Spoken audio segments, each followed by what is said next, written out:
தேவ செய்தியின் தலைப்பு ஏன் பாடுகள், ஏன் உபத்திரவங்கள்,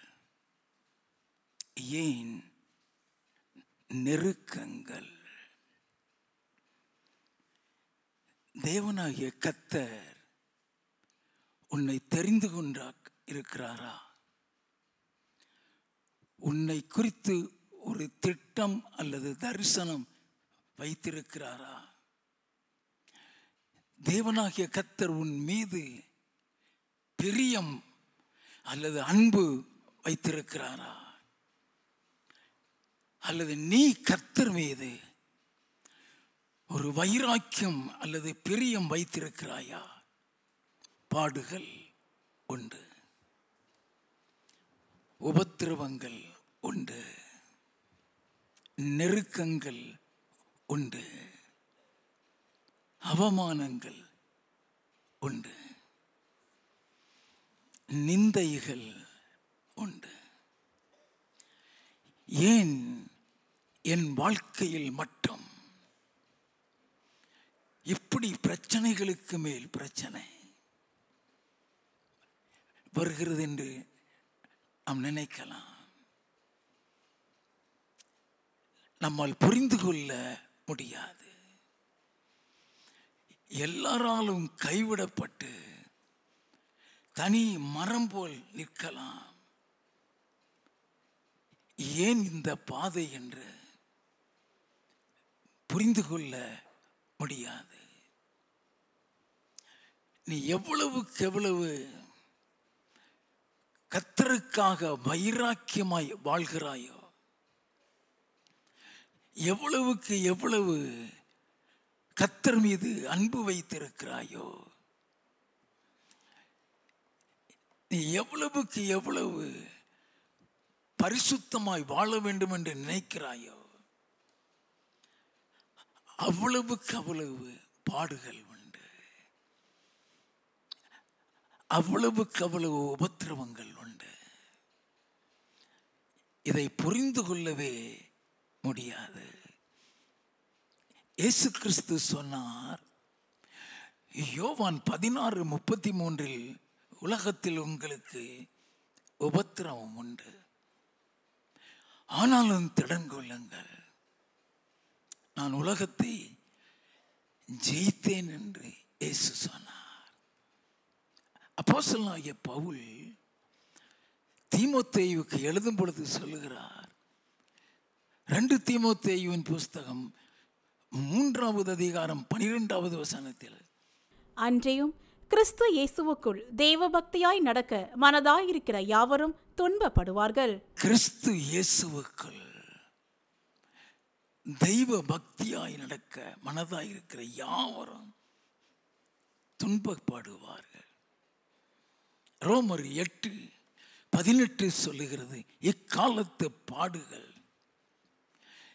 இனி வெளிப்படும் மகிமைக்கு ஒப்பிடத்தக்கவைகள் அல்ல என்று. சங்கீத புஸ்தகம் 34வது சங்கீதம் 19வது வசனத்தில், நீதிமான்களுக்கு வரும் துன்பங்கள் அநேகமாயிருக்கும், அவைகள் எல்லாவற்றிலும் நின்று கர்த்தர் விடுவிப்பார் என்று அப்போஸ்தலனாகிய பவுல் தீமோத்தேயுவுக்கு தன்னுடைய பாடுகளை குறித்து எழுதுகிறார்.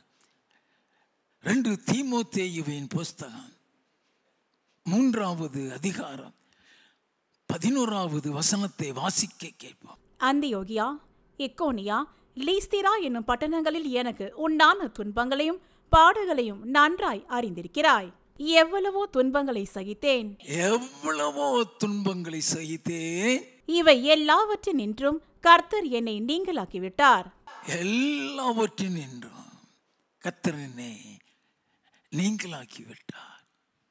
இந்த பாடுகள், இந்த உபத்திரவங்கள், இந்த நெருக்கங்கள் நிரந்தரமானவைகள் அல்ல. இயேசு கிறிஸ்துவும் இந்த பாடுகளுக்குள் கடந்து வந்தவர் தான்.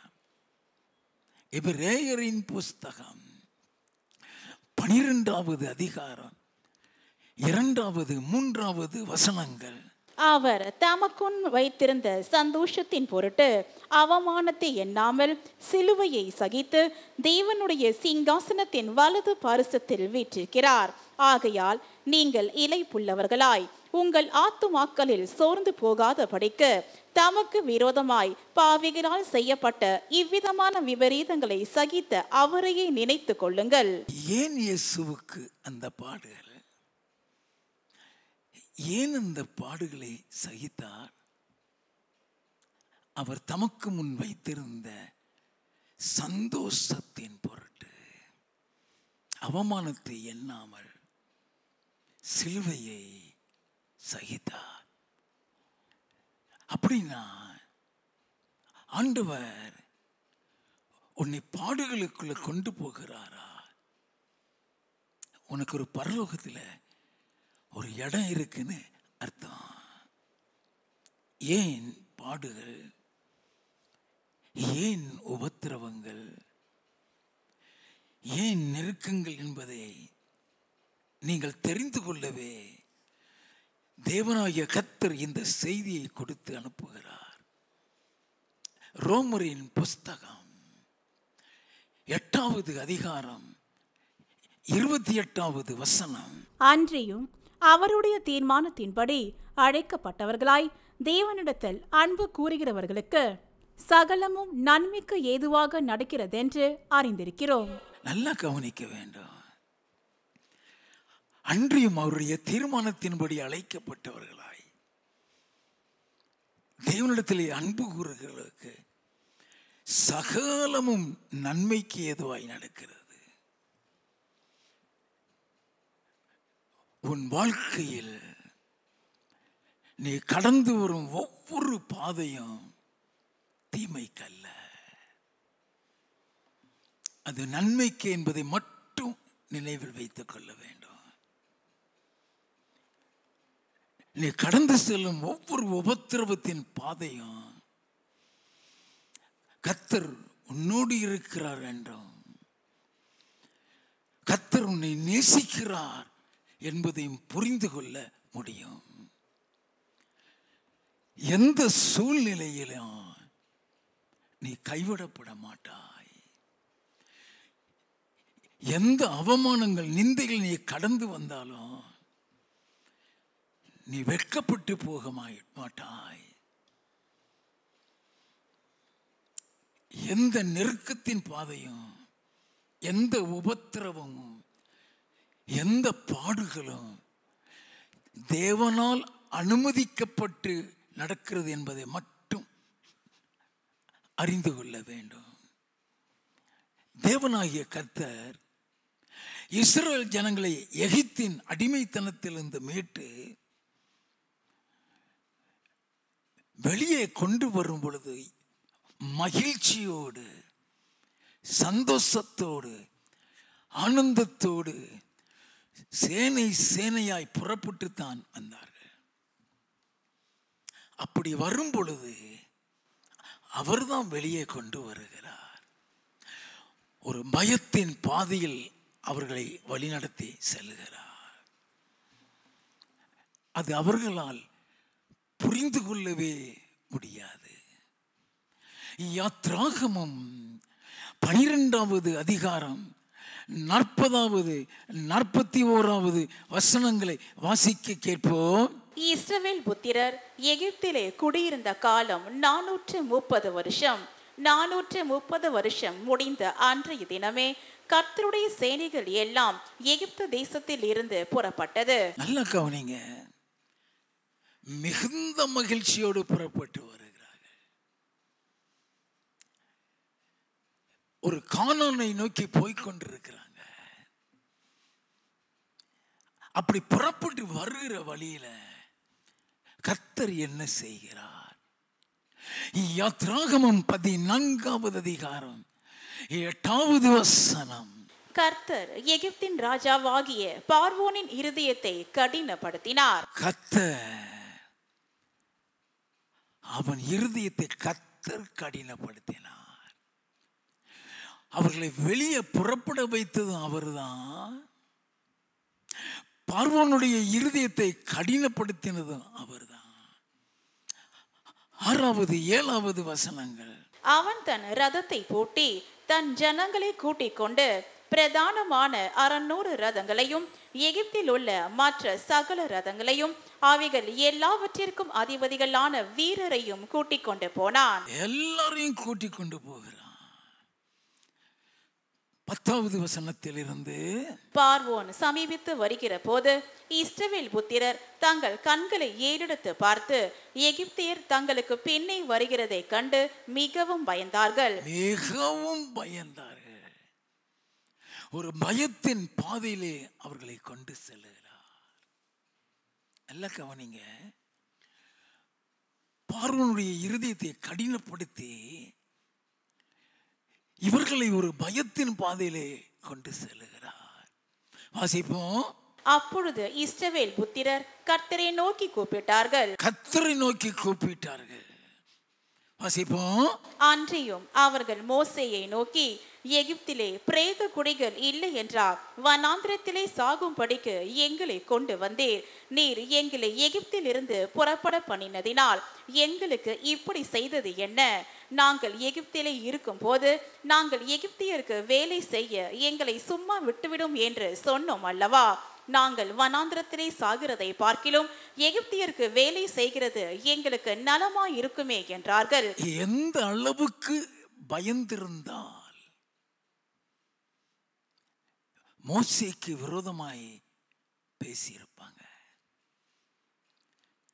அந்த பயத்தின் பாதையிலே அவர்களை கொண்டு செல்லுகிறார். வாசிப்போம். அப்பொழுது மோசே ஜனங்களை நோக்கி, பயப்படாதிருங்கள், நீங்கள் நின்று கொண்டு இன்றைக்கு கர்த்தர் உங்களுக்கு செய்யும் ரட்சிப்பை பாருங்கள். இன்றைக்கு நீங்கள் காண்கிற எகிப்தியரை இனி என்றைக்கும் காண மாட்டீர்கள். கர்த்தர் உங்களுக்காக யுத்தம் பண்ணுவார். கர்த்தர் உங்களுக்காக யுத்தம் பண்ணுவார். சில நேரங்கள்ல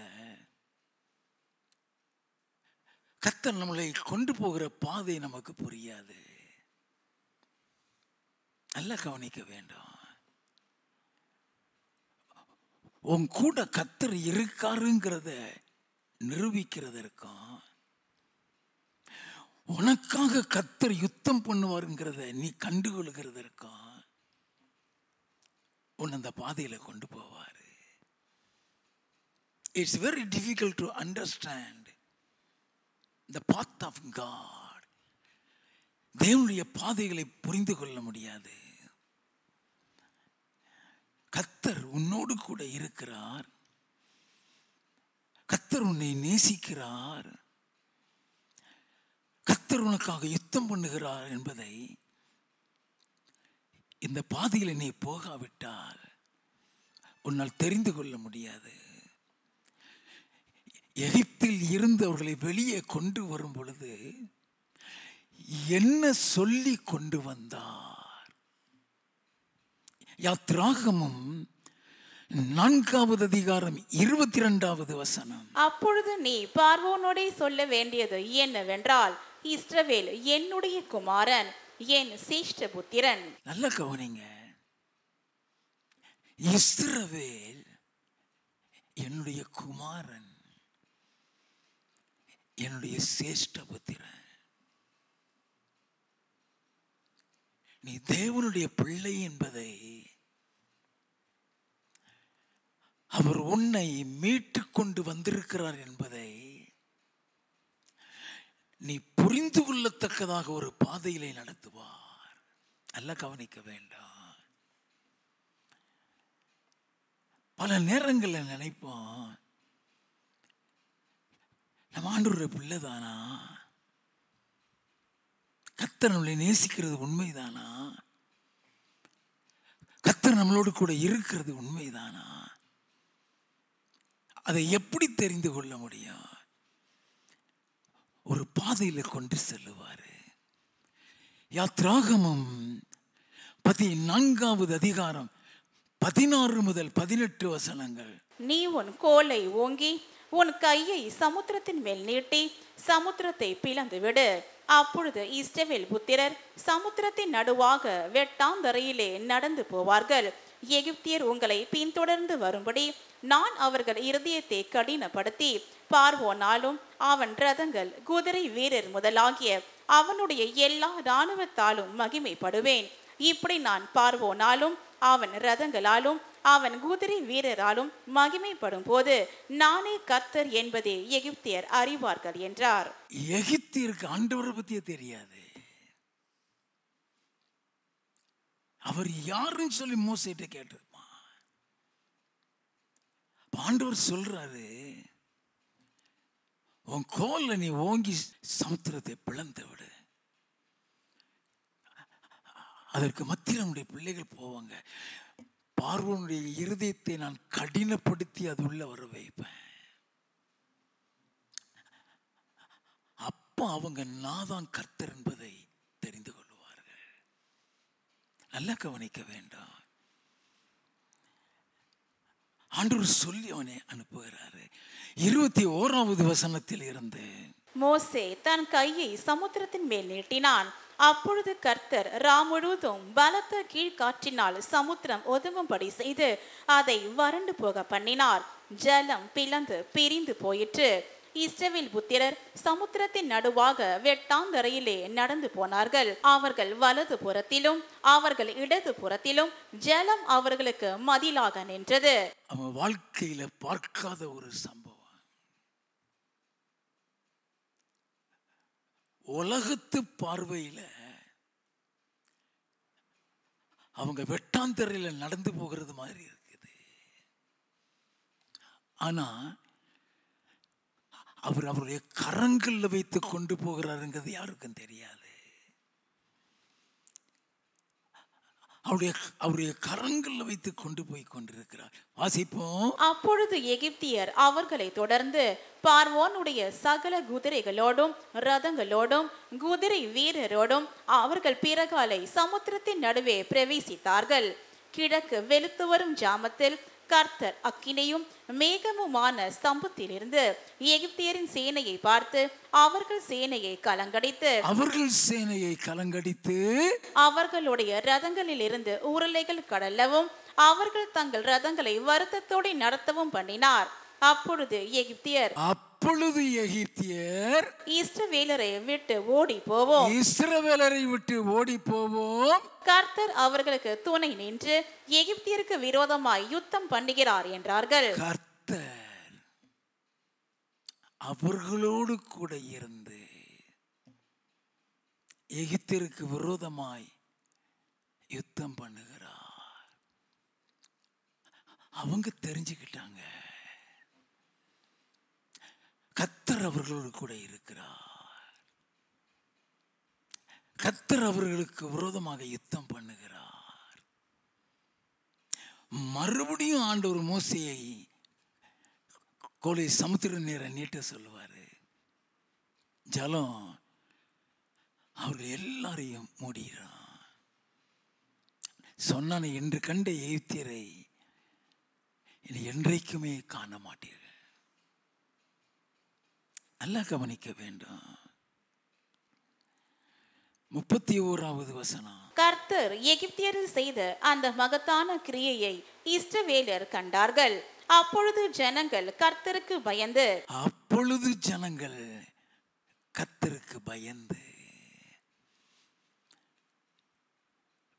அவர்களுக்குள் கர்த்தருக்கு பயப்படுகிற ஒரு பயத்தை கொடுக்கிறார்.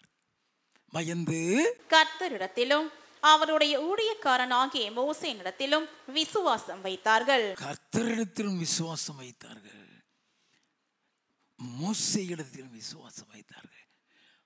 15வது அதிகாரம் 1வது 2வது வசனம். அப்பொழுது மோசேயும் இஸ்ரவேல் புத்திரரும் கர்த்தரை புகழ்ந்து பாடின பாட்டு, கர்த்தரை பாடுவேன், அவர் மகிமையாய் வெற்றி சிறந்தார், குதிரையையும் குதிரை வீரனையும் கடலிலே தள்ளினார், கர்த்தர் என் பெலனும் என் கீதமுமானவர், அவர் எனக்கு இரட்சிப்புமானவர், அவரே என் தேவன், அவருக்கு வாசஸ்தலத்தை ஆயத்தம் பண்ணுவேன், அவரே என் தகப்பனுடைய தேவன், அவரை உயர்த்துவேன், கர்த்தரை யுத்தத்தில் வல்லவர், கர்த்தர் என்பது அவருடைய நாமம். நல்ல கவனிங்க. பயந்துட்டு இருந்தவங்களுடைய பயம் அவங்கள விட்டு நீங்கி போயிருச்சு. அப்படின்னா நீ எந்த பிரச்சனையில நீ கடந்து வந்தாலும் சரி, நீ எந்த பாடுகள் அல்லது உபத்திரவத்தில் நீ கடந்து வந்தாலும் சரி,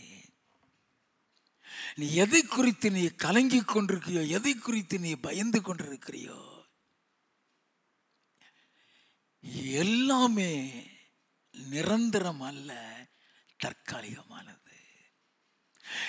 எதையோ ஒன்றை உனக்கு கற்றுக் கொடுக்க அந்த பாதையிலே உன்னை கொண்டு செல்லுகிறார். நல்ல கவனிக்க வேண்டும். சில நேரங்கள்ல சில நெருக்கங்கள்ல போவோம். நல்ல கவனிக்க வேண்டும். தேவனாகிய கர்த்தர் உன் மீது ஒரு திட்டம் அல்லது தரிசனம் வைத்திருப்பார். அந்த திட்டம், அந்த தரிசனத்தின்படி உன்னை வழி நடத்துவார். அதை உன்னால் புரிந்து கொள்ள முடியாது. அதை புரிந்து கொள்ள முடியாததுனால அவர் வைத்திருந்த திட்டம் அல்லது தரிசனத்தை விட்டு நீ வெளியே போயிருவ, அல்லது அதை உதாசீனப்படுத்திடுவ. அப்படி அவர் வைத்த திட்டம் தரிசனத்துக்கு மாறாக நீ போகும் பொழுது ஒரு நெருக்கத்தின் பாதையில் உன்னை கொண்டு செல்லுவார். யோனாவின் புஸ்தகம்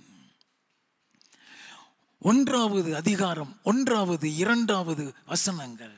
அமித்தாயின் குமாரனாகிய யோனாவுக்கு கர்த்தருடைய வார்த்தை உண்டாகி, அவர், நீ எழுந்து மகா நகரமாகிய நினிவேக்கு போய் அதற்கு விரோதமாய் பிரசங்கி, அவர்களுடைய அக்கிரமம் என் சமூகத்தில் வந்து எட்டினது என்றார். ஆண்டவர் சொல்லுகிறார், யோனாட்ட சொல்றார், நினிவேக்கு போப்பா, அங்க போய் பிரசங்கி. ஆண்டவர் சொல், அவர்களுடைய அக்கிரமம் அல்லது அவருடைய பாவம் என் சமூகத்தில் வந்து எட்டியது. இந்த திட்டம், இந்த தரிசனம் நினிவை அழிப்பதற்காக அல்ல. நல்லா கவனிக்க வேண்டும். அந்த நினிவை மக்கள் மீது தேவனுடைய ஒரு இரக்கம், ஒரு மன உருக்கம் இருக்கிறபடினாலே யோனாவை அனுப்புகிறாரு. இதற்கென்று ஒரு அபிஷேகம் யோனாவுக்கு கொடுத்து விடுகிறாரு. Remember, God has given a special anointing to fulfill His plan in your life. ஆண்டவர் அவருடைய திட்டத்தை உன் வாழ்க்கையில் நிறைவேற்ற உனக்கு ஒரு விசேஷித்த அபிஷேகத்தை கொடுத்திருப்பார். அதை நம்மால புரிந்து கொள்ள முடியாது, அதை நம்மால் அறிந்து கொள்ள முடியாது. அதை உதாசீனப்படுத்திடுவோம். நல்ல கவனிங்க. 3வது வசனத்தில் இருந்து 5 வரை. அப்பொழுது யோனா கர்த்தருடைய சமூகத்தில் நின்று விலகி தர்ஷீசுக்கு ஓடி போகும்படி எழுந்து யோப்பாவுக்கு போய் தர்ஷீசுக்கு போகிற ஒரு கப்பலை கண்டு கூலி கொடுத்து தான் கர்த்தருடைய சமூகத்தில் நின்று விலகும்படி அவர்களோடு தர்ஷீசுக்கு போக கப்பல் ஏறினான். கர்த்தர் சமுத்திரத்தின் மேல் பெரும் காற்றை வரவிட்டார். அதனால் கடலிலே கப்பல் உடையும் என்று நினைக்கத்தக்க பெரிய கொந்தளிப்பு உண்டாயிற்று. நல்ல கவனிங்க.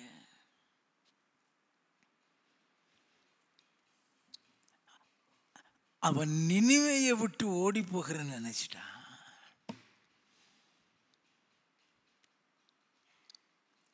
அவன் கர்த்தரை விட்டு போகிறாங்கிறது அவனுக்கு தெரியாது. நல்லா கவனிக்க வேண்டும். சில நேரங்கள்ல நம்மை அறியாமலே சில காரியங்களை செஞ்சிருவோம்.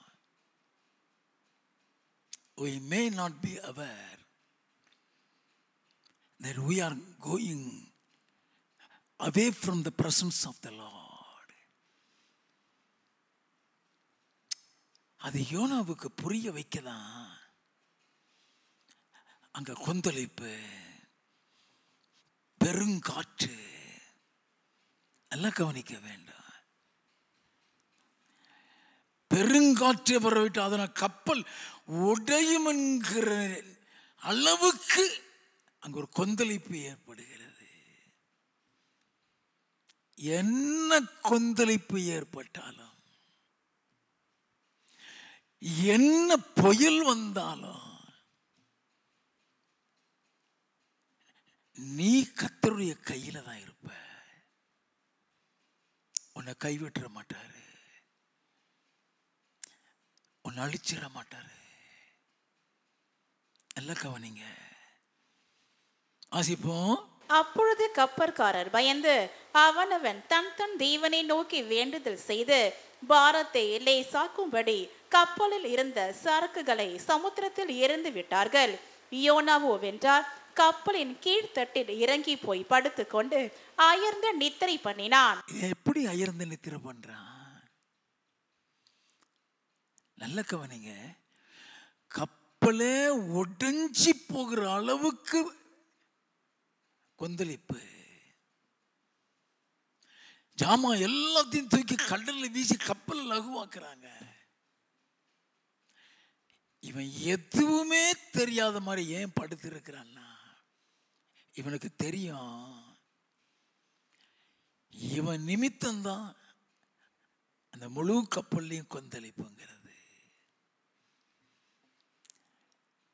இவன் நிமித்தம்தான் அத்தனை பொருட்களையும் தூக்கி கடல்ல போடுறாங்கிறது. He knows very well. தன்னால தான் இவ்வளவு பிரச்சனை. எதையும் கண்டுக்கிடாத மாதிரி உறங்கிக்கிட்டு இருக்கிறான்.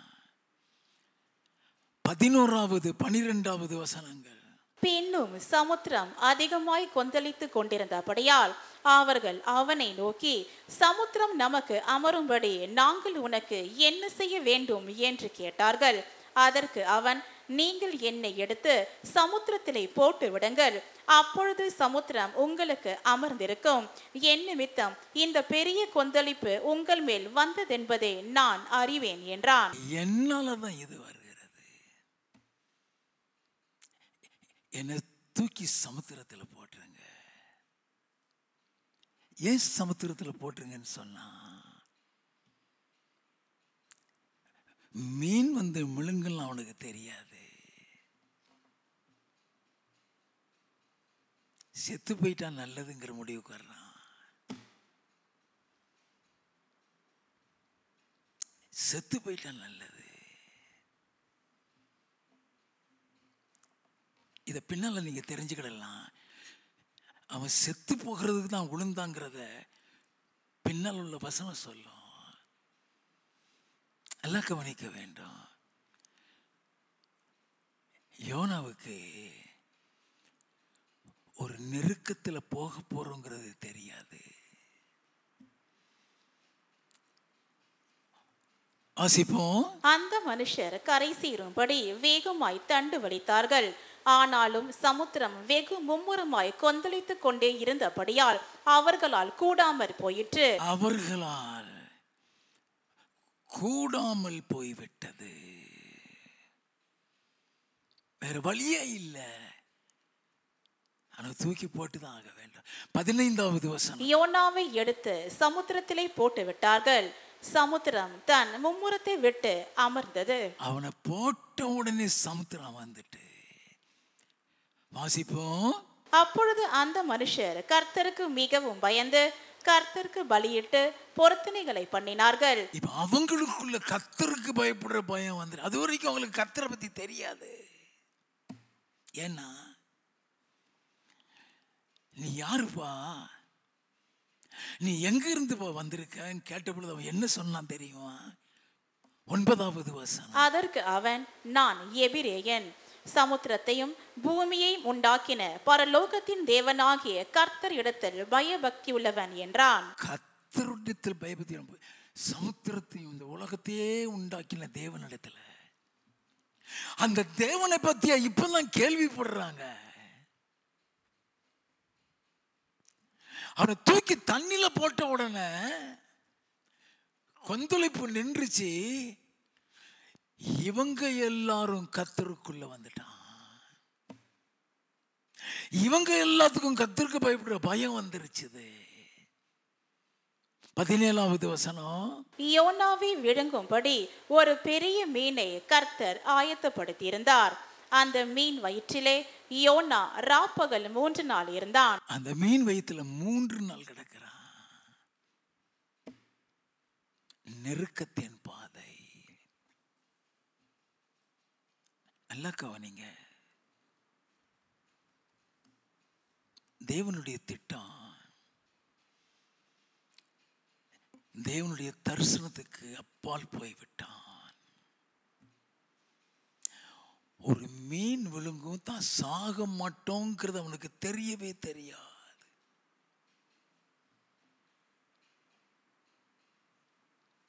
அந்த கொந்தளிப்பெல்லாம் தன்னால் உண்டானதுன்னு தெரிஞ்சவனுக்கு இது தெரியாது. இப்ப அவனை ஒரு நெருக்கத்தின் பாதையில கொண்டு போகிறாரு. 2வது அதிகாரம் 1வது வசனத்திலிருந்து, அந்த மீனின் வயிற்றில் இருந்து யோனா தன் தேவனாகிய கர்த்தரை நோக்கி விண்ணப்பம் பண்ணி, என் நெருக்கத்தில் நான் கர்த்தரை நோக்கி கூப்பிட்டேன். என் நெருக்கத்தில் கர்த்தரை நோக்கி கூப்பிட்டேன்.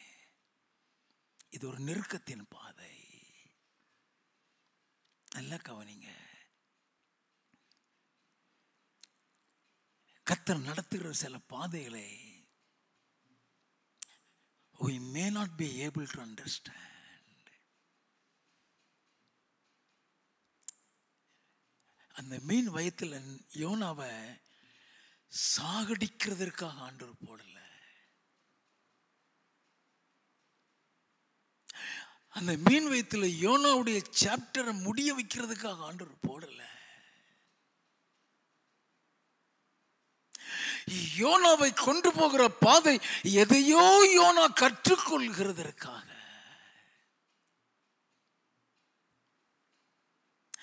அது சாதாரண நெருக்கத்தின் பாதை அல்ல. வாசிப்போம். அவர் எனக்கு உத்தரவு அருளினார். நான் பாதாளத்தின் வயிற்றில் இருந்து கூக்குரலிட்டேன். எங்க இருந்து கூக்குரலிட்டானா? பாதாளம். வெளிச்சம் கிடையாதுங்க. இப்போ இருட்டில் தான் இருக்கான், வெளிச்சம் கிடையாது. இந்த பக்கமும் திரும்ப முடியாது, இந்த பக்கமும் திரும்ப முடியாது. வாசிப்போம். நீர் என் சத்தத்தை கேட்டீர், சமுத்திரத்தின் நடுமையம் ஆகிய ஆழத்திலே நீர் என்னை தள்ளிவிட்டீர். சமுத்திரத்தின் ஆழத்துல தள்ளிட்டீர். நீரோட்டம் என்னை சூழ்ந்து கொண்டது, உம்முடைய வெள்ளங்களும் அலைகளும் எல்லாம் என்மேல் புரண்டது. நான் உமது கண்களுக்கு எதிரே இராதபடிக்கு தள்ளப்பட்டேன். ஆகிலும் இன்னமும் உம்முடைய பரிசுத்த ஆலயத்தை நோக்குவேன் என்றேன். அந்த சூழ்நிலையில கூட கர்த்தரை நோக்கி தான் பார்க்கிறான். அவரை மறுதலிக்கல, அவரை விட்டு போகல. அல்ல கவனிங்க. உன்னை நெருக்கத்தின் பாதையிலேயோ உன்னை உபத்திரவத்தின் பாதையில கொண்டு போகும் பொழுது உன்னை கைவிட்டுட்டாருன்னு நினைச்சிடாத. The Lord will never forsaken you. நல்லா கவனிக்க வேண்டாம். சுவாசிக்கவே முடியாத இடத்துல சுவாசிக்க வைக்கிறாரு. மூச்சு விடவே முடியாத இடத்துல மூச்சு விட வைக்கிறாரு. வாசிப்போம். தண்ணீர்கள் பிராண பரியந்தம் என்னை நெருக்கினது. தண்ணீர்கள் பிராண பரியந்தம்.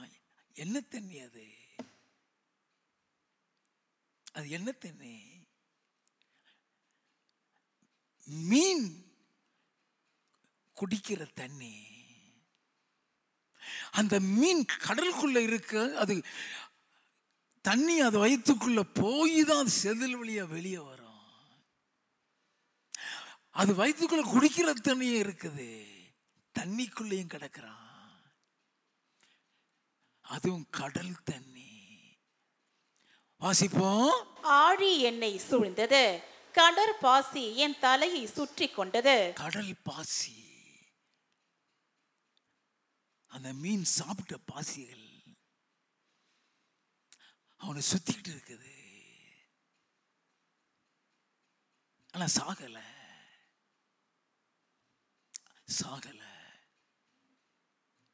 சில நேரங்கள்ல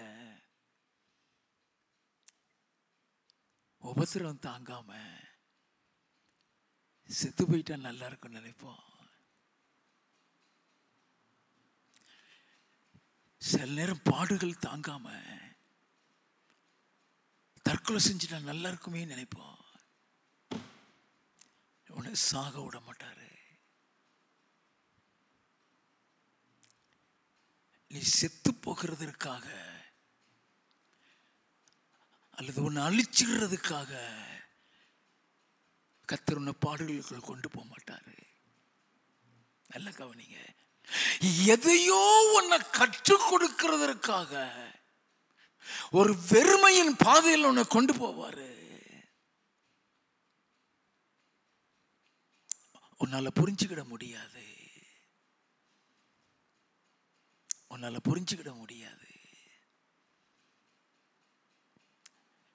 கப்பல்ல இருந்த மாலுமி மற்றவங்க எல்லாம் சேர்ந்துதான் அவனை கடல்ல தூக்கி போட்டாங்க.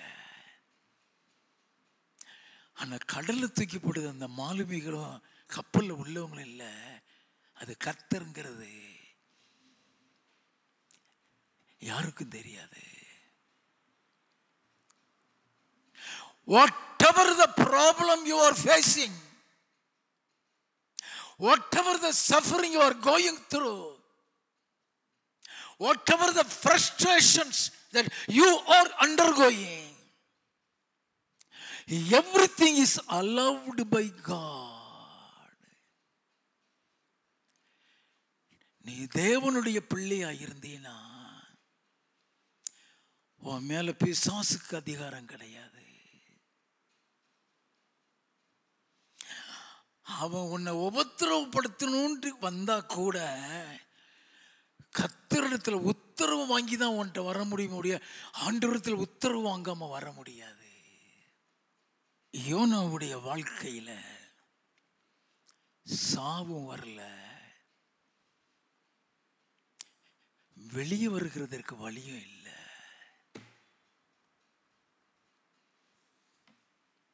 நல்லா கவனிக்க வேண்டாம். 7வது வசனம். என் ஆத்துமா என்னில் தோய்ந்து போகையில் கர்த்தரை நினைத்தேன். என் ஆத்துமா தோய்ந்து போகையில் கர்த்தரை நினைத்தேன். அந்த நேரம் தான் அவரை நோக்கி கூப்பிடுறான். 8 வாசிப்போம். பொய்யான மாயையை பற்றி கொள்கிறவர்கள் தங்களுக்கு வரும் கிருபையை போக்கடிக்கிறார்கள். பொய்யான மாயை பற்றி கொள்கிறவர்கள் தங்களுக்கு வரும் கிருபையை போக்கடிக்கிறார்கள். நானோ அவனை குத்தி சொல்றான். வாசிப்போம். நானுவெனில் துதியின் சத்தத்தோட உமக்கு பலியிடுவேன். நானுவெனில் துதியின் சத்தத்தோட உமக்கு பலியிடுவேன். நான் பண்ணின பொருத்தனையை செலுத்துவேன். என்ன பொருத்தனை? ஆண்டவரே என்னை வெளியே கொண்டு வாங்க.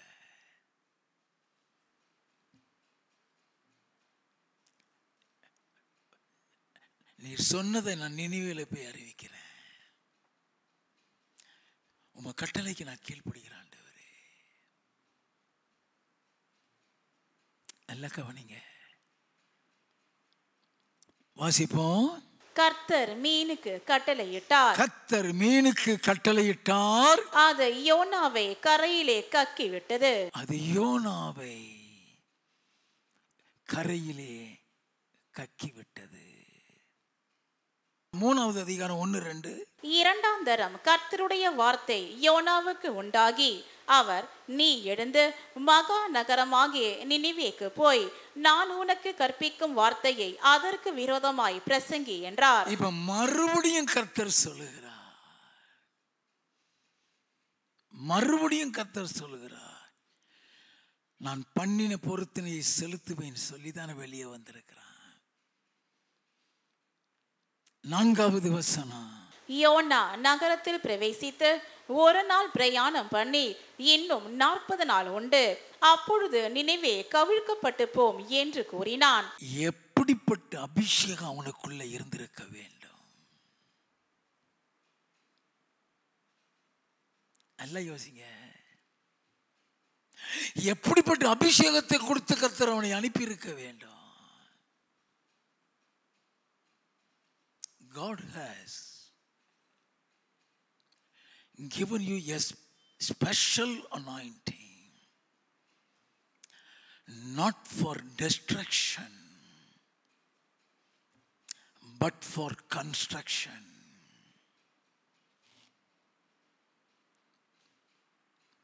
நல்லா கவனித்துக் கொள்ள வேண்டும். நீ போகிற பாதை உனக்கு புரியாம இருக்கலாம்,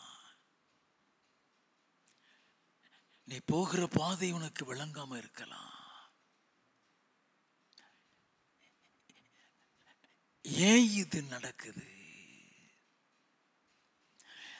எந்த காரியம் யாரால் நடந்தாலும் அது தேவனால் நடக்கிறது என்பதை மட்டும் நினைச்சுக்கோ.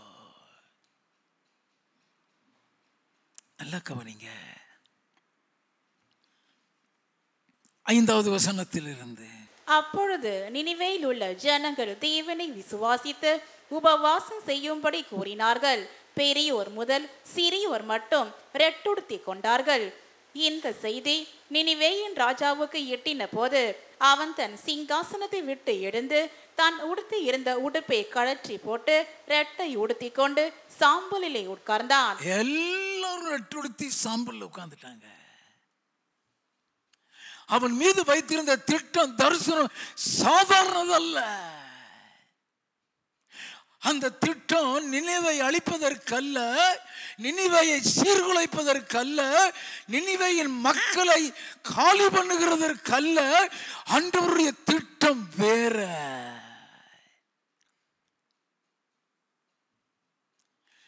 நினிவே மக்களுக்குள்ள ஒரு பயத்தை கொடுக்கிறதுக்கு இவன் அனுப்புகிறாரு.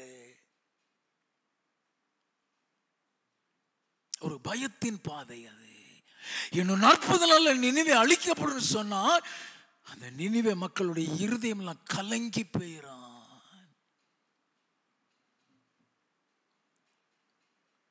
8வது வசனத்தில் இருந்து, மனுஷரும் மிருகங்களும் ரெட்டினால் மூடிக்கொண்டு தேவனை நோக்கி உரத்த சத்தமாய் கூப்பிடவும் அவரவர் தம் தம் பொல்லாத வழியையும் தம் தம் கைகளில் உள்ள கொடுமையையும் விட்டு திரும்பவும் கடவர்கள்.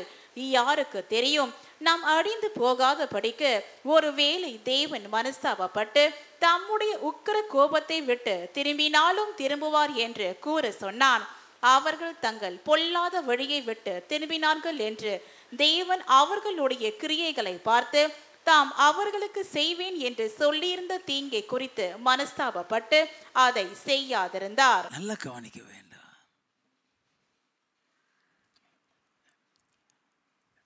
ஒரே ஒரு வார்த்தை சொல்றான், நினிவே கவிழ்ந்துடும். அந்த ஒரு வார்த்தையில தான் நினிவே ரட்சிக்கப்பட்டது. என்னை தூக்கி சமுத்திரத்தில் போடுங்கன்னு சொன்னானே, நான் சொன்னேன் ஏன் சமுத்திரத்தில் போடணும்னு சொன்னா, செத்துடலாம். கர்த்தர் அங்க மன உருக்கம் உள்ளவர், இறங்கிட்டாரு.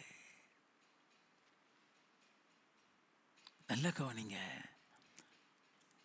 இவன் ஆண்டவரை பார்த்து இவன் சொல்றான், 4வது அதிகாரம் 1வது வசனத்தில் இருந்து, யோனாவுக்கு இது மிகவும் விசனமாயிருந்தது. இது மிகவும் விசனமாய், எது அவங்க சாகாதது.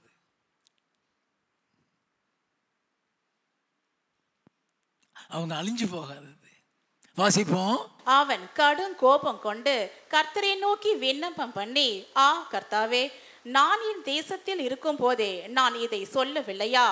இது நிமித்தமே நான் முன்னமே தர்ஷீசுக்கு ஓடி போனேன். இது நிமித்தம் தான் நான் ஓடி போனேன். நீர் காப்பாத்திருவீர்னு தெரியும். வாசிப்போம். நீர் இரக்கமும் மன உருக்கமும் நீடிய சாந்தமும் மிகுந்த கிருபையும் உள்ளவரும் தீங்குக்கு மனஸ்தாபப்படுகிறவருமான தேவன் என்று அறிவேன். இப்போதும் கர்த்தாவே, என் பிராணனை என்னை விட்டு எடுத்துக்கொள்ளும். என் பிராணனை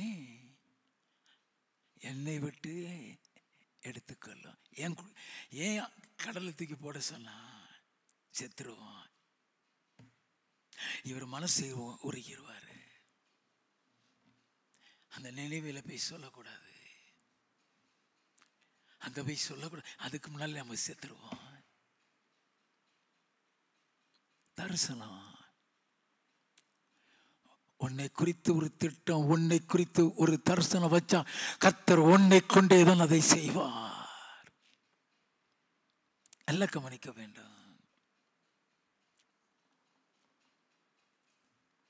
நான்காவது அதிகாரம் 11வது வசனம். வலது கைக்கும் இடது கைக்கும் வித்தியாசம் அறியாத 120,000 பேருக்கு அதிகமான மனுஷரும் அநேக மிருக ஜீவன்களும் இருக்கிற மகா நகரமாகிய நினைவுக்காக நான் பரிதபியாமல் இருப்பேனோ என்றார்.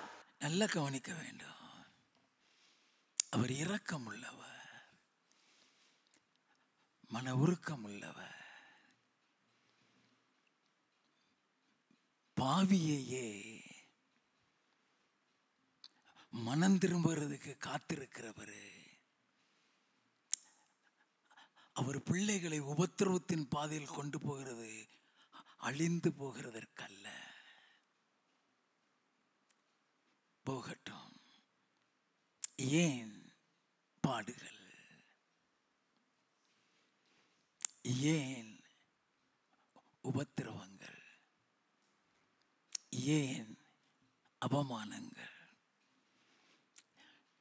தேவனுடைய பிள்ளைகளுடைய வாழ்க்கையில் ஏற்படும் உபத்திரவங்களோ பாடுகளோ நிந்தையோ அவமானமோ தேவனுடைய அனுமதி இல்லாமல் நடைபெறாது. மேற்கண்ட சம்பவத்திலேயே அதை நீங்க தெரிஞ்சிருப்பீங்க. அந்த பாடுகளுக்குள் உங்களை கொண்டு செல்லும் பொழுது எதையோ ஒன்றை கற்றுக்கொள்ள செய்கிறார் என்பதை மட்டும் மறந்துடாதீங்க. யோபுவை போல பாடுகளுக்குள்ள போன ஒருத்தன் கூட இருக்க மாட்டான். யோபுவை போல குடும்பத்தில் மரணத்தை சந்தித்தவங்க யாரும் இருக்க மாட்டாங்க. எல்லாராலும் வெறுக்கப்பட்டவன், எல்லாராலும் ஒதுக்கப்பட்டவன் அந்த யோபு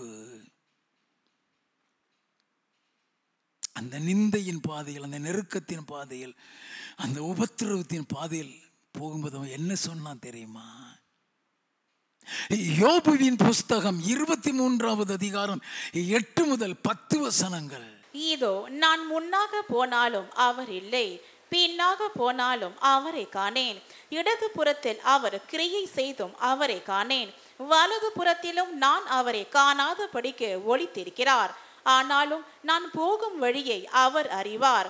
அவர் என்னை சோதித்த பின் நான் பொன்னாக விளங்குவேன். அப்ப எதற்காக அந்த பாடுங்கிறத அவன் நினைக்கிறான்? அவன் பொண்ணுங்கிறத நிரூபிக்கணுங்கிறதுக்காக தேவன் அந்த பாதையில கொண்டு போகிறாங்க. அதை புரிஞ்சிட்டான். நல்லா கவனிங்க. அவர் என்னை சோதித்த பின் நான் பொன்னாக விளங்குவேன். உன் ஆண்டவர் பரலோகத்துக்கு வச்சிருக்கிறாரா? உன்னை தேவனுடைய ராஜ்யத்தை சுதந்திரிக்கிறதுக்கு வச்சிருக்கிறாரா? இப்படியே உன்னை கொண்டு போயிட மாட்டாரு. அங்க போகணும்னா உன்னை பொன்னாக மாற்றி தான் கொண்டு போவாரு. எல்லாம் கவனிக்க வேண்டாம். அப்படி பொன்னாக மாத்தணும்னா புடமிடுவாரு. சாதாரணமா புடமிட மாட்டாரு, அக்கினியில போட்டு புடமிடுவாரு. 1 பேதுருவின் புஸ்தகம் 4வது அதிகாரம் 12வது 13வது வசனங்கள். பிரியமானவர்களே, உங்களை சோதிக்கும்படி உங்கள் நடுவில் பற்றி எரிகிற அக்கினியை குறித்து ஏதோ புதுமை என்று திகையாமல், கிறிஸ்துவின் மகிமை வெளிப்படும் போது நீங்கள் களி கூர்ந்து மகிழும்படியாக அவருடைய பாடுகளுக்கு நீங்கள் பங்காளிகளானதால் சந்தோஷப்படுங்கள். அந்த அக்கினின்னு சொல்லுகிறது பாடுகளை குறிக்கிறது. எப்படி அக்கினியில போட்டு புடமிடப்படுகிறதோ அதே மாதிரி உன்னை பாடுகளுக்குள்ள கொண்டு போய் புடமிடுவாரு, உருவாக்குவாரு. பரலோகங்கிறது அப்படியே நம்ம போயிடுறதுக்காக போயிட முடியாது. பாடுகள் உண்டு. அந்த பாடுகளின் பாதையில உன்னை கொண்டு போய் உன்னை பொன்னாக மாற்றி விடுவாரு, உன்னை உருவாக்கிடுவாரு. அப்போஸ்தலனாகிய பவுல் கடந்து வந்த உபத்திரவத்தின் பாதையில கூட அவன் சொன்ன காரியத்தை கவனிப்போம். அப்போஸ்தல நடவடிக்கைகளின் புஸ்தகம் 14வது அதிகாரம் 19வது வசனத்தில் இருந்து, பின்பு அந்தியோகியாவிலும் இக்கோனியாவிலும் இருந்து சில யூதர்கள் வந்து ஜனங்களுக்கு போதனை செய்து பவுலை கல்லெறிந்து அவன் மரித்து போனான் என்று எண்ணி அவனை பட்டணத்துக்கு வெளியிலே இழுத்து கொண்டு போனார்கள். சீஷர்கள் அவனை சூழ்ந்து நிற்கையில் அவன் எழுந்து பட்டணத்திற்குள் பிரவேசித்தான். மறுநாளில் பர்னபாவுடனே கூட தெர்பைக்கு புறப்பட்டு போனான். அந்த பட்டணத்தில் அவர்கள் சுவிசேஷத்தை பிரசங்கித்து அநேகரை சீஷராக்கின பின்பு லீஸ்திராவுக்கும் இக்கோனியாவுக்கும் அந்தியோகியாவுக்கும் திரும்பி வந்து சீஷருடைய மனதை திடப்படுத்தி விசுவாசத்திலே நிலைத்திருக்கும்படி அவர்களுக்கு புத்தி சொல்லி, நாம் அநேக உபத்திரவங்களின் வழியாய் தேவனுடைய ராஜ்யத்தில் பிரவேசிக்க வேண்டும் என்று சொன்னார்கள். அவங்க சுவிசேஷத்தை பிரசங்கித்து அப்படியே போகல, அவனை செத்து போகணும் சொல்லி அடிச்சு இழுத்து வெளியே கொண்டு போட்டான். செத்துட்டான்னு சொல்லிட்டு போயிட்டாங்க. அவன் சாகல. நான் சொன்னேன், எந்த உபத்திரத்தையும் பாதையும் உன்னை சாகடிக்கிறதுக்கு இல்லை, உன்னை உருவாக்குறதுக்கு தான், உன்னை அழிக்கிறது இருக்கல்ல. நல்லா தெரிந்து கொள்ள வேண்டும். அந்த பாதையில் வந்துட்டு தான் சொல்றான், நம்ம அநேக உபத்திரவங்கள் வழியா தேவனுடைய ராஜ்யத்துக்கு பிரவேசிக்க வேண்டும். ஒவ்வொரு உபத்திரவமும் உன்னை உருவாக்கும். 1 பேதுருவின் புஸ்தகம் 5வது அதிகாரம் 10வது 11வது வசனங்கள். கிறிஸ்து இயேசுவுக்குள் நம்மை தமது நித்திய மகிமைக்கு அழைத்தவராய் இருக்கிற சகல கிருபையும் பொருந்திய தேவன் தாமே கொஞ்ச காலம் பாட அனுபவிக்கிற உங்களை, கொஞ்ச காலம் பாட அனுபவிக்கிற, அது நிரந்தரம் கிடையாது சொன்னேன். நல்லா கவனிங்க. கொஞ்ச காலம் பாட அனுபவிக்கிற உங்களை சீர்படுத்தி ஸ்திரப்படுத்தி பலப்படுத்தி நிலை நிறுத்துவாராக. ஒவ்வொரு பாடுகளும் உன்னை பொன்னாக உருவாக்குறது இருக்கு. நல்லா கவனிக்க வேண்டாம். நீ ரட்சிக்கப்பட்டது உண்மைதான். ரட்சிப்புன்னு சொல்றதே உன் பாவம் மன்னிக்கப்படுறது தான். ரட்சிப்பு என்று சொல்றதே நீ பரிசுத்தமாக்கப்படுகிறது தான்.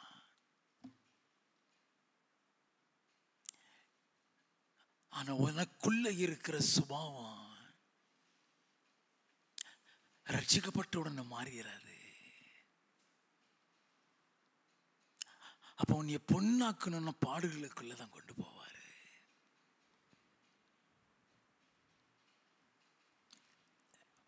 ஒவ்வொரு நபரையும் ஆண்டவர் பரிசுத்தமா இருக்கிறதுனால தெரிந்து கொண்டாருன்னு நினைச்சிடாதீங்க. புறஜாதியில இருந்த ஆபிரகாமையும் தெரிந்து கொண்டார். தேவனே தெரியாது. கொலை செய்த மோசேயை தான் தெரிந்து கொண்டாரு. சபையையும் ஜனங்களையும் பரிசுத்தவான்களையும் துன்பப்படுத்தி கொலை செய்ய சம்மதிச்சு சிறைச்சாலையில் போட்டு வேதனைப்படுத்தி சிறுமைப்படுத்தின பவுலை தான் தெரிந்து கொண்டாரு. நல்ல கவனிய, யாரை தெரிந்து கொள்கிறாருங்கிறது முதல்ல தெரிந்து கொள்ள வேண்டும். அப்போஸ்தல நடவடிக்கைகளின் புஸ்தகம் 8வது அதிகாரம் 3வது வசனம்.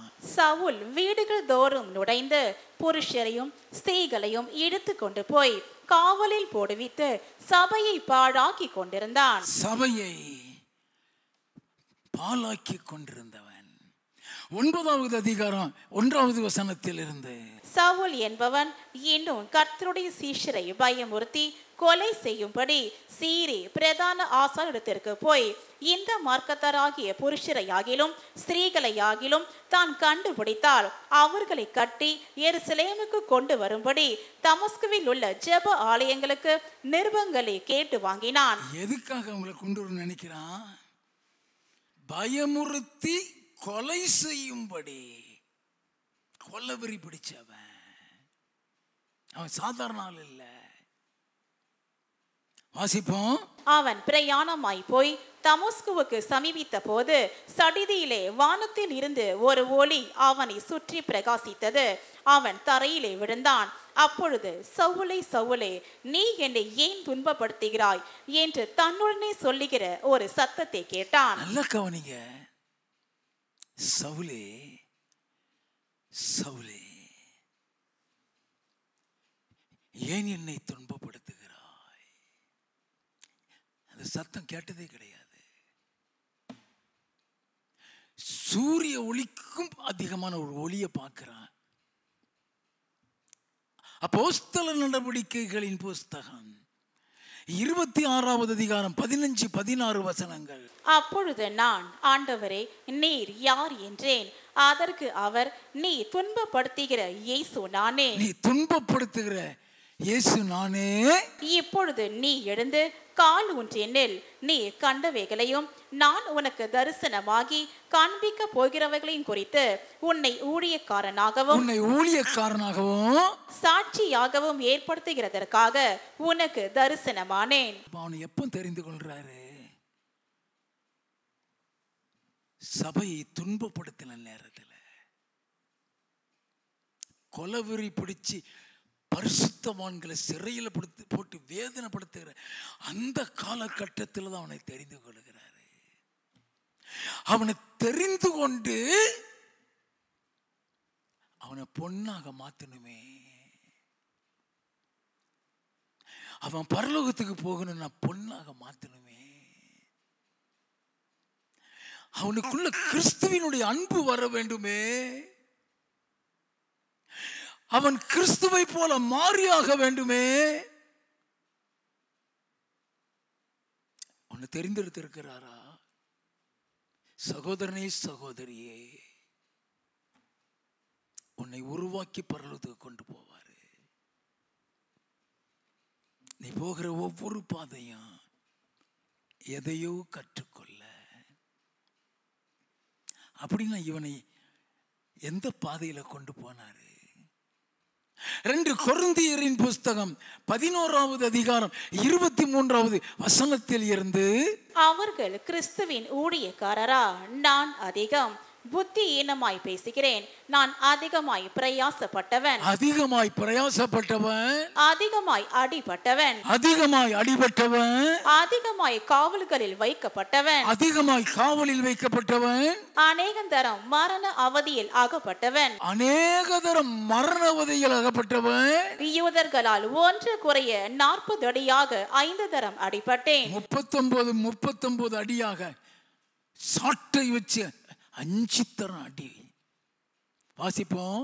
3 தரம் மிலாறுகளால் அடிபட்டேன், 1 தரம் கல்லெறி உண்டேன், 3 தரம் கப்பர் சேதத்தில் இருந்தேன், கடலிலே ஒரு ராப்பகல் முழுவதும் போக்கினேன், அநேகந்தரம் பிரயாணம் பண்ணினேன், ஆறுகளால் வந்த மோசங்களிலும் கல்லரால் வந்த மோசங்களிலும் என் சுய ஜனங்களால் வந்த மோசங்களிலும் அந்நிய ஜனங்களால் வந்த மோசங்களிலும் பட்டணங்களில் உண்டான மோசங்களிலும் வனாந்திரத்தில் உண்டான மோசங்களிலும் சமுத்திரத்தில் உண்டான மோசங்களிலும் கள்ள சகோதரத்தில் உண்டான மோசங்களிலும் பிரயாசத்திலும் வருத்தத்திலும் அநேக முறை கண் விழிப்புகளிலும் பசியிலும் தாகத்திலும் அநேக முறை உபவாசங்களிலும் குளிரிலும் நிர்வாணத்திலும் இருந்தேன். நல்லா கவனிங்க.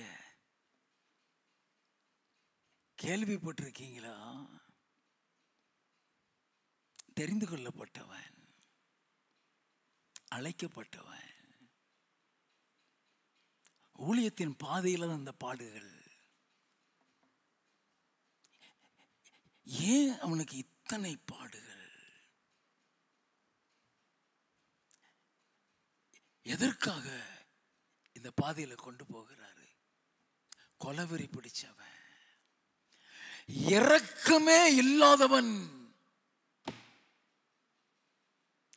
அநேக பரிசுத்தவான்களை சீரழிச்சவன், சபையை நாசப்படுத்தினவன். அவனை எப்படி மாத்தினார் தெரியுமா? இந்த பாதையில கொண்டு போய் அவனை பொண்ணாக்குறாரு. அவர் என்னை சோதித்த பொன், நான் பொண்ணாக விளங்குவேன்னு சொன்னானே. கலாத்தியரின் புஸ்தகம் 2வது அதிகாரம் 20வது வசனம். கிறிஸ்து உடனே கூட சிலுவையில் அறையப்பட்டேன். கிறிஸ்துவோடு கூட சிலுவையில் அறையப்பட்டேன்னு சொன்னா அந்த அளவுக்கு நான் பாடுகளை அனுபவித்திருக்கிறேங்கிறான். வாசிப்போம். ஆயினும் பிழைத்திருக்கிறேன். நான் சாகல. சிலுவையில் அறையிற அளவுக்கு பாடுகளுக்குள்ள போயிருக்கிறேன். நான் சாகல, ஆகிலும் பிழைத்திருக்கிறேன். இனி நான் அல்ல, நான் அல்ல, கிறிஸ்துவே எனக்குள் பிழைத்திருக்கிறார். கிறிஸ்து தான்ப்பா, கிறிஸ்து தான்ப்பா.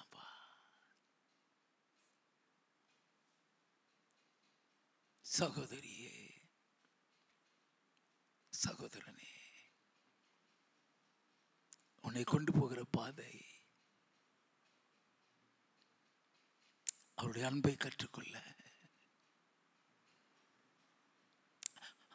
அவரை போல் மாற. 1 கொரிந்தியரின் புஸ்தகம் 11வது அதிகாரம் 1வது வசனம். நான் கிறிஸ்துவை பின்பற்றுகிறது போல நீங்கள் என்னை பின்பற்றுகிறவர்களாயிருங்கள். நான் கிறிஸ்துவை பின்பற்றுகிறது போல என்னை பின்பற்றுவர்களாயிருங்க.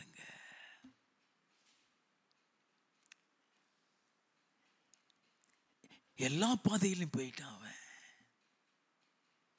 1 கொரிந்தியரின் புஸ்தகம் 4வது அதிகாரம் 11ல் இருந்து 13 வரை. இந்நேரம் வரைக்கும் பசி உள்ளவர்களும் தாகம் உள்ளவர்களும் நிர்வாணிகளும் குட்டுண்டவர்களும் தங்க இடமில்லாதவர்களுமாயிருக்கிறோம். எந்த பாதையில கொண்டு போய் இருக்கிறாரு? எந்த பாதையில கொண்டு போய் இருக்கிறார்? வாசிப்போம். எங்கள் கைகளினாலே வேலை செய்து பாடுபடுகிறோம், வையப்பட்டு ஆசீர்வதிக்கிறோம், வையப்பட்டு ஆசீர்வதிக்கிறோம், துன்பப்பட்டு சகிக்கிறோம், துன்பப்பட்டு சகிக்கிறோம். வாசிப்போம். தூஷிக்கப்பட்டு வேண்டிக் கொள்ளுகிறோம். இந்நாள் வரைக்கும் உலகத்தின் குப்பை போலவும் எல்லாரும் துடைத்து போடுகிற அழுக்கை போலவும் ஆனோம். நல்ல கவனிங்க ஐயா.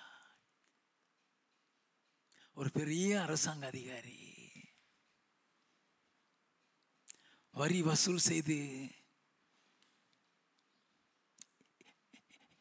எப்படி இல்லாம இவன் வாழலாம், எப்படி சகையு செல்வந்தனாக இருந்து வரி வசூலிச்சு கொண்டு இருந்தாலும் அதே மாதிரி பவுலும் நல்ல நிலைமையில இருந்தவன் தான். சபையை துன்பப்படுத்தினவன், கொடூர குணமுள்ளவன், இரக்கம் இல்லாதவன், உடைச்சி அவனை நொறுக்கி கிறிஸ்துவை போல உருவாக்கி அந்த கிறிஸ்துவினுடைய அன்பை கொடுத்து விட்டாரு. அவன் அன்பை பத்தி இப்ப எழுதுகிறான். 1 கொரிந்தியரின் புஸ்தகம் 13வது அதிகாரம் 1 முதல் வாசிக்க கேட்போம். நான் மனுஷர் பாஷைகளையும் தூதர் பாஷைகளையும் பேசினாலும் அன்பு எனக்கு இராவிட்டால் சத்தமுடுகிற வெண்கலம் போலவும் ஓசை இடுகிற கைத்தாளம் போலவும் இருப்பேன். சத்தமுடுகிற வெண்கலம், ஓசை இடுகிற கைத்தாளம், அதுக்கு உயிரே இருக்காது. அதை கீழே போட்டினா சத்தம் கேட்கும், அதுக்கு உயிர் இருக்காது. அன்பு இல்லைனா நீ உயிர் இல்லாதவங்கிறான். உன் பிரசங்கம் வேஸ்ட்ங்கிறான். வாசிப்போம். நான் தீர்க்க தரிசன வரத்தை உடையவனாயிருந்து சகல ரகசியங்களையும் சகல அறிவையும் அறிந்தாலும் மலைகளை பேர்க்கத்தக்கதாக சகல விசுவாசம் உள்ளவனாயிருந்தாலும் அன்பு எனக்கு இராவிட்டால் நான் ஒன்றுமில்லை. என்ன பிரசங்கம் பண்ணினாலும், என்ன வெளிப்பாடுகள் தீர்க்க தரிசனம் சொன்னாலும் அன்பு இல்லைன்னா பிரயோஜனம் இல்லைங்கிறான். யார் சொல்றா அன்பில்லாதவன்? யார் சொல்றா இரக்கம் இல்லாதவன்? யார் சொல்றா சபையை துன்பப்படுத்தினவன்?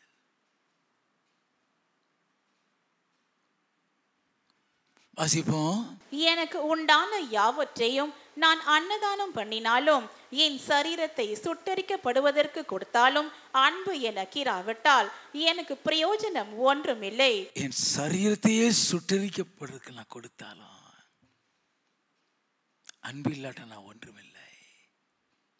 வாசிப்போம். அன்பு நீடிய சாந்தமும் தயவும் உள்ளது, அன்புக்கு பொறாமை இல்லை. அன்புக்கு பொறாமை இல்லை. அன்பு தன்னை புகழாது, தன்னை புகழாது. இருமாப்பாய் இராது, எருமாப்பாய் இராது. அயோக்கியமானதை செய்யாது, தற்பொழிவை நாடாது, சினமடையாது, சினமடையாது. தீங்கு நினையாது, தீங்கு நினையாது. அநியாயத்தில் சந்தோஷப்படாமல் சத்தியத்தில் சந்தோஷப்படும், சகலத்தையும் தாங்கும், சகலத்தையும் விசுவாசிக்கும், சகலத்தையும் நம்பும், சகலத்தையும் சகிக்கும். அன்பு ஒரு காலம் ஒழியாது, ஒரு காலம் ஒழியாது. அது உன்னை பரலோகத்துக்கு கொண்டு போய் விட்டுவிடும்.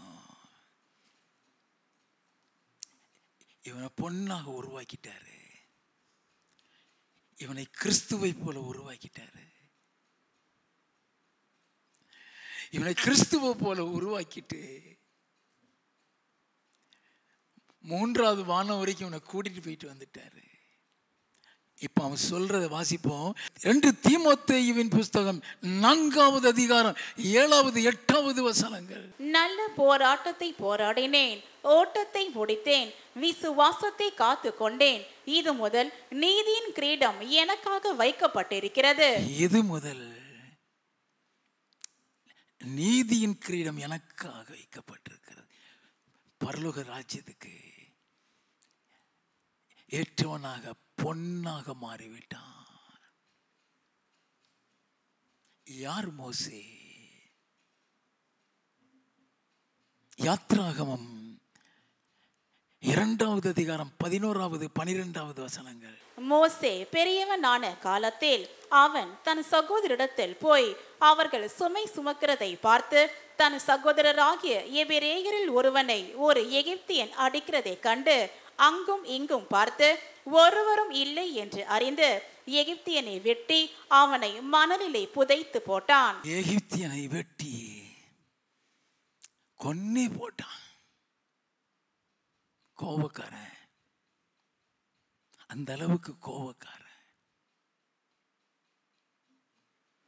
15வது வசனம். பார்வோன் அந்த காரியத்தை கேள்விப்பட்ட போது மோசேயை கொலை செய்ய வகை தேடினான். மோசே பார்வோனிடத்தில் நின்று தப்பியோடி மீதியான் தேசத்தில் போய் தங்கி ஒரு துற வண்டையிலே உட்கார்ந்திருந்தான். நல்ல கவனிங்க.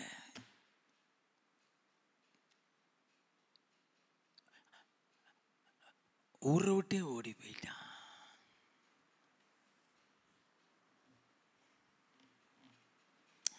மூன்றாவது அதிகாரம் 1வது வசனத்தில் இருந்து, மோசே மீதியான் தேசத்து ஆசாரியனாய் இருந்த தன் மாமனாகிய எத்திரோவின் ஆடுகளை மேய்த்து வந்தான். அவன் ஆடுகளை வனாந்திரத்தின் பின் புறத்திலே ஓட்டி தெய்வ பர்வதமாகிய ஓரேப் மட்டும் வந்தான்.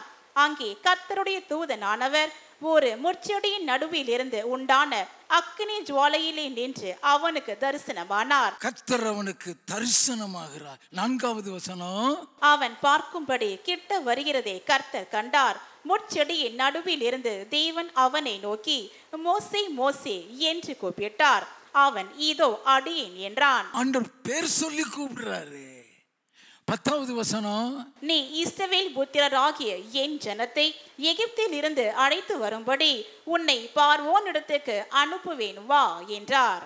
அவனை ஒரு கோபக்காரனை தான் அழைக்கிறாரு. ஒரு கொலைகாரனை தான் தெரிந்து கொண்டாரு. நல்ல கவனிங்க. ஒரு சாந்த குணம் உள்ளவனை தெரிந்து கொள்ளல, ஒரு அன்புள்ளவனை தெரிந்து கொள்ளல, ஒரு கொலைகாரனை தெரிந்து கொள்றாரு. அவன் அப்படியே ஊழியத்துக்குள்ள கொண்டு வந்துட்டாரு. அந்த ஊழியத்துல தான் பாடுகள். ஆடு மேய்க்கும் பொழுது 40 வருஷம் மேய்ச்சாயா, பாடுகள் இல்லை.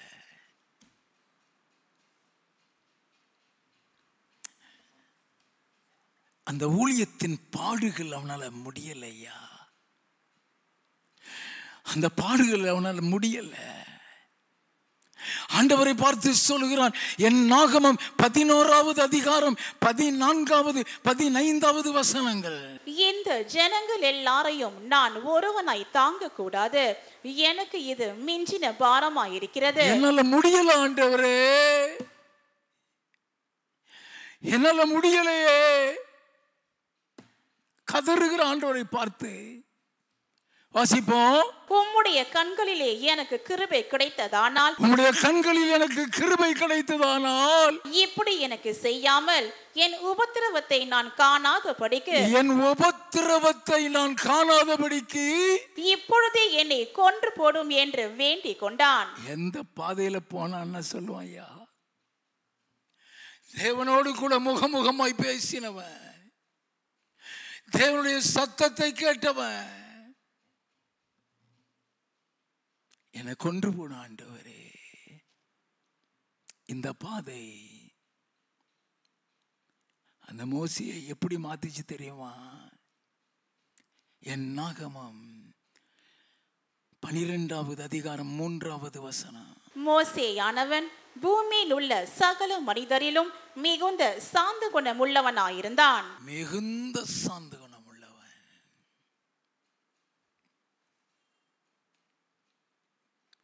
இஸ்ரவேல் மக்கள் இவன் மலைக்கு மேல ஆண்டவருடைய சமூகத்தில் போய் கிடக்கான்.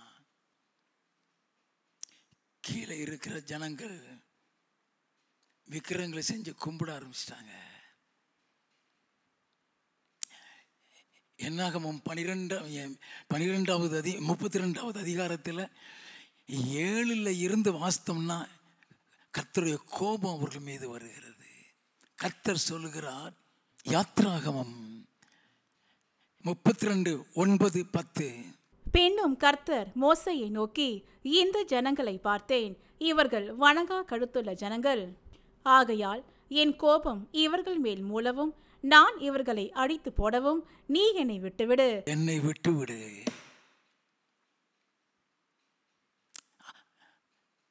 அவன் இருதயத்துக்குள்ள அந்த இயேசுவின் அன்பு இருக்குயா. இந்த உபத்திரவத்தின் பாதையிலே போய் அவன் கிறிஸ்துவாய் மாறிவிட்டான். 30வது வசனத்தில் இருந்து 32 வரை, மறுநாளில் மோசே ஜனங்களை நோக்கி, நீங்கள் மகா பெரிய பாவம் செய்தீர்கள், உங்களுக்காக பாவ நிவர்த்தி செய்யக்கூடுமோ என்று அறிய இப்பொழுது நான் கர்த்தரிடத்திற்கு ஏறி போகிறேன் என்றான். அப்படியே மோசே கர்த்தரிடத்திற்கு திரும்பி போய் ஐயோ, இந்த ஜனங்கள் பொன்னினால் தங்களுக்கு தெய்வங்களை உண்டாக்கி மகா பெரிய பாவம் செய்திருக்கிறார்கள். ஆகிலும் தேவரீர் அவர்கள் பாவத்தை மன்னித்தருள்வீரானால் மன்னித்தருளும், இல்லாவிட்டால் நீர் எழுதின உம்முடைய புஸ்தகத்தில் இருந்து என் பேரை கிறுக்கி போடும் என்றான். தன்னையே அர்ப்பணிக்கிறான்.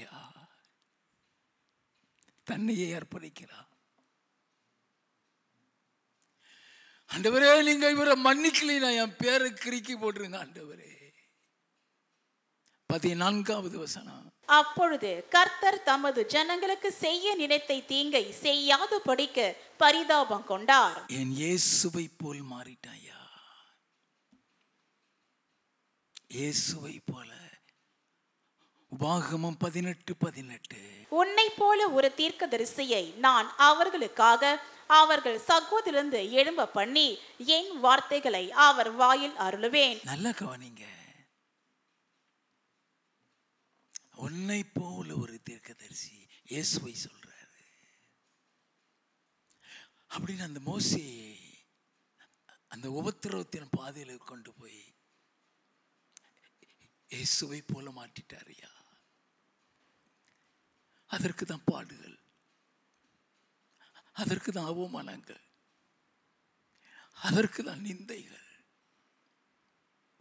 உன்னை உருவாக்குறது இருக்குதான். உபாகமம் 34வது அதிகாரம் 5 முதல் 7 வசனங்கள். அப்படியே கர்த்தரின் தாசனாகிய மோசே மோவாப் தேசமான அவ்விடத்திலே கர்த்தருடைய வார்த்தையின்படியே மரித்தான். அவர் அவனை மோவாப் தேசத்தில் உள்ள பெத் பெயோருக்கு எதிரான பள்ளத்தாக்கிலே அடக்கம் பண்ணினார். யார் அடக்கம் பண்ணினாவா? கர்த்தரையா. அந்த ஸ்லாக்கியம் தேவனால் உருவாக்கப்பட்ட ஆதாம் ஏவாளுக்கு கூட கிடையாது.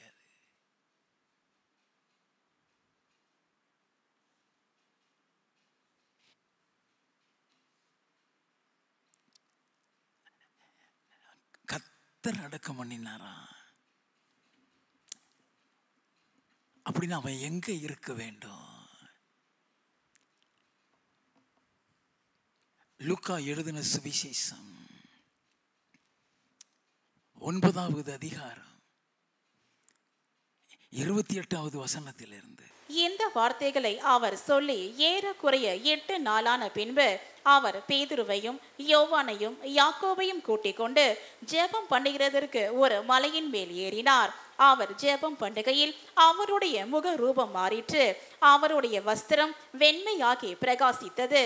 அன்றியும் மோசே ஏலியா என்னும் 2 பேரும் மகிமையோடு காணப்பட்டு அவருடனே சம்பாஷணை பண்ணி அவர் எருசலேமில் நிறைவேற்ற போகிற அவருடைய மரணத்தை குறித்து பேசிக் கொண்டிருந்தார்கள். அவன் எங்க இருந்திருந்தா இந்த பூமியில இயேசுவோடு வந்து பேசுவான்.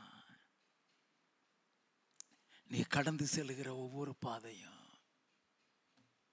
நீ அழிகிறதற்கல்ல, நீ உருவாக்குறதற்கு. உன்னை உருவாக்குறதற்காக தான், பொன்னாக உருவாக்குறதற்கு தான் அன்று ஒவ்வொரு பாடுகளின் பாதையில கொண்டு போகிறார், ஒவ்வொரு உபத்திரவத்தின் பாதையில கொண்டு போகிறார். அல்லேலூயா.